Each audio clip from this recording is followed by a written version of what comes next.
Water is the source of life, but we're running out of it. Why is that? These pictures are from Chennai, one of India's largest cities. It didn't just wake up to dry taps. Chennai has been gradually losing water because of two reasons: low rainfall and depletion of underground water reservoirs. மழையும் பெய்ய மாட்டேங்குது, இந்த ஊருக்கு மழையும் பெய்ய மாட்டேங்குது. இந்த வருஷமா நாங்க எந்த வருஷமும் நாங்க கஷ்டப்பட்டதே கிடையாது தண்ணிக்கு. But how did the city of 10 million get to this point? After 1990s, because of the globalization of the economy, the Indian economy also expanded very rapidly. To cope up with such a rapid growth, especially in the urban centers of India, we started building up the cities in an unmanaged and unplanned fashion. In that process, we somehow neglected the water side or the resource management side of our city's growth. So, Chennai's first problem is unregulated urbanization.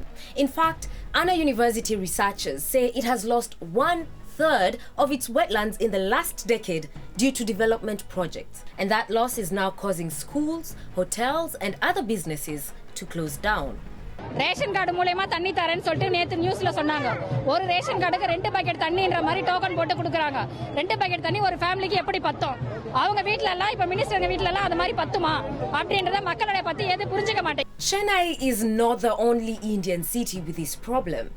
21 major cities in India, including the capital Delhi, could run out of water as early as next year. That's according to the National Institution for Transforming India.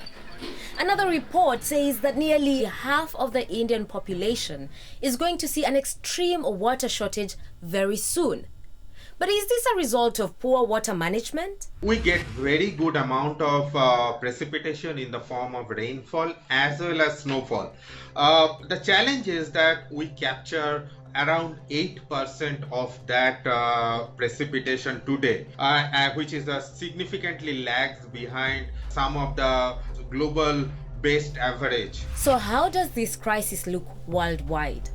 According to a study published in 2014, 1 in 4 of the world's big cities are water stressed. In 2015, the situation in Brazil's Sao Paulo was so bad that police had to escort water trucks to avoid looting. The city had less than 20 days worth of water. More recently, in 2018, South African officials announced that Cape Town residents would run out of water in 3 months. This, of course, led to water rationing. Before, I was using 2 kettles of water for wash myself. So now I use 1. 1/4 of the city's population lives in informal settlements. This complicated the situation as these areas have no regular supply of water. There are always pictures of, running taps and broken fixtures and look at the leakage and all the rest. But the reality is that those 1 million people out of a population of 4 only use 4.5% of the water.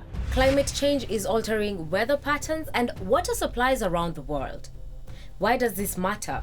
Because even though 70% of the Earth's surface is covered by water, only 3% is considered consumable fresh water.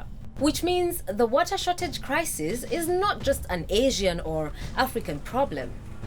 According to the World Health Organization, 2.1 billion people lack safe drinking water. The main issue is that demand for water, all types of water for different uses, particularly for agriculture, for urban development, for industrialization, demand for water is skyrocketing. The second problem is that water is not distributed evenly around the earth. Where we want the water is often where it is not. It's getting more expensive to transport water from where it is, but abundant to where it's needed the most.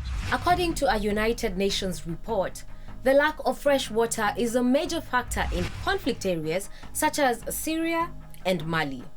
In fact, the World Resources Institute says that the importance of water means that it can be weaponized. In his book, The Water Paradox, Professor Edward Babier mentions the economic importance of the crisis. Water is more valuable in the sense that it meets more needs, even more than fossil fuels and oil. And yet we've treated it as if it's a free commodity and that it'll always be available in supply. But when you want to manage a problem of scarcity, you must think about the fact that scarcity means cost. We must start recovering the cost of providing better water and sanitation services to ordinary people, better water supplies to companies and for commercial uses. We need to do better when it comes to water management and in saving rainwater.